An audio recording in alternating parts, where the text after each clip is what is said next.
Hi everybody, welcome to Telecom Talk, where we're all about the travel, tech, and talk. Today, we'll be taking a brief look at our homeschooling efforts in science. In an effort to keep things interesting and fun for Novie, I try and include as many science experiments as possible. Today, we'll be taking a brief look at our efforts to educate in science. In an effort to make things fun, I've decided to try and include as many science experiments as I could in a learning process. We have a very strong science module in the online program that we're using to educate Novie right now. But I have managed to find online, in addition, something to supplement that, something to go along with that. It is a site that does one-of classes on the weekend. They do science experiments, and it's for the reasonable price of 50 pesos or $1. I like this as a supplement because it allows Novie to have more access to other kids and teachers. In the day of pandemics, we try and follow the rules and try and oscillate as much as possible, but we'd like for her to be able to see other human beings as well. So we really appreciate the fact that this is a live class. There are other kids and a teacher. Before we get started, don't forget to click on the bell-shaped icon. That way you'll be notified as soon as we make another video. That way you won't have to go searching YouTube to find out what's new. Anyway, here we go with another video. Good morning, everybody. It's Saturday, I'm guessing 11 a.m. We got Novie there setting up in front of the laptop, waiting on her online science class to start. Got a little bit of an experiment set up there. We've got raisins, water,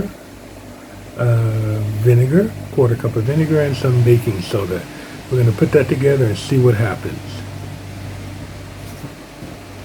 Hi, Novie. Hi. Okay, very good. We're just waiting for the rest of her schoolmates to sign on. Zach, are you ready? Yep. I can. Alright. How about Novie? Ready ka na? Baby? Yes. Yeah. As you've seen or will see, Novie has done an online class in science. They did an experiment today. So we're going to replicate that experiment. We're going to do it again so that you can see what Novie is doing.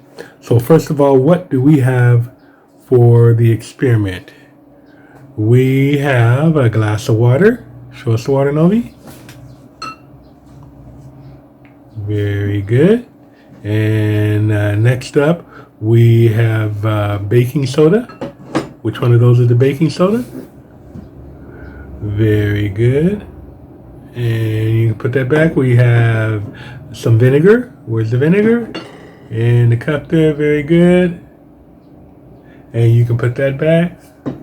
And the last but not least, we have raisins. Very good, very good. Okay, you can put the raisins back. I do have a couple of questions. First question is, what does the baking soda smell like? Well, let's see. It mostly smells like nothing. Okay, not much of an odor. You can put that back. Next up is vinegar. What does that smell like?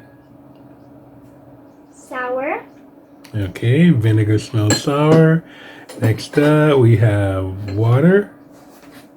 And the same as the baking soda, it doesn't have much of the odor because it doesn't smell anything. Okay, how about putting your finger in the water?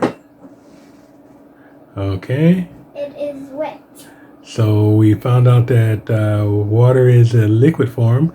Very next thing we have is raisins. What do they smell like?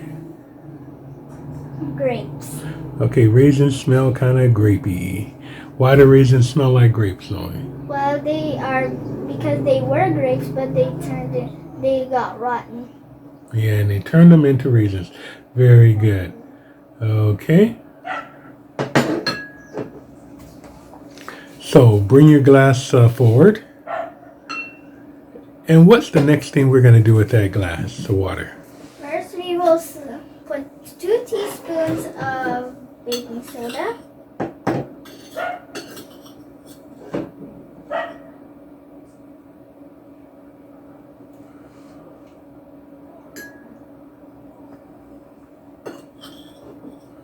Okay, so we're adding a little baking soda to the water. And now we will mix to We dissolve. can see the cloudy mixture there. Baking soda and water.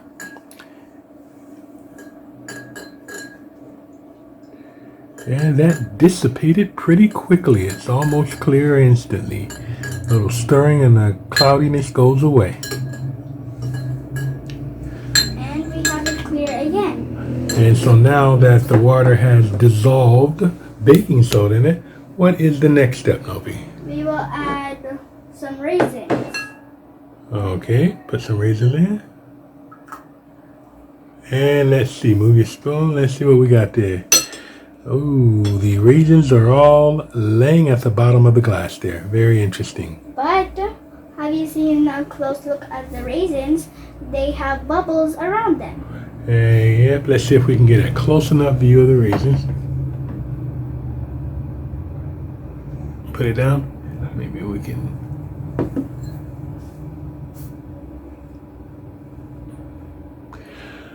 Okay. Next up, why don't we add Vinegar. some vinegar to that water? Yeah, just go ahead and pour. Okay, move your hands. What can you see? Holy cow, look at that. The raisins are floating up and coming down. Floating up to the surface and then sinking down again. We call them dancing raisins since they Yeah, go they're up called and they go down. the dancing raisins trick. Do you know why they dance, Novie? They dance because there's a chemical action between the baking soda and the vinegar. It creates a whole bunch of carbon dioxide around the raisins. The carbon dioxide is lighter than the water, and it takes the raisins up to the top. When the bubbles from the carbon dioxide go away, the raisins fall down again. The vinegar is more or less on the bottom, and that's where the chemical reaction is taking place. Raisin falls down to the bottom, gets covered by bubbles created by the carbon dioxide chemical reaction, and they float to the top. That is very interesting, Novie. What did you think of that science experiment? I think it's very nice to see the raisins were dancing, and I never knew that. I thought that while you put the raisins in there with the baking soda and vinegar, I thought it might go flow like Coca-Cola and Mentos experiment. Well, they're kind of, but just not as strong. Well, very good, and thank you for coming to our online learning experience. Just one more Saturday, one more attempt to remain educated during the period of the pandemic. Once again, that's another telecom dog. Thank you for joining us. Don't forget to like, comment, share, and subscribe. See you in the next video. Bye bye. Very good. Bye bye, everybody.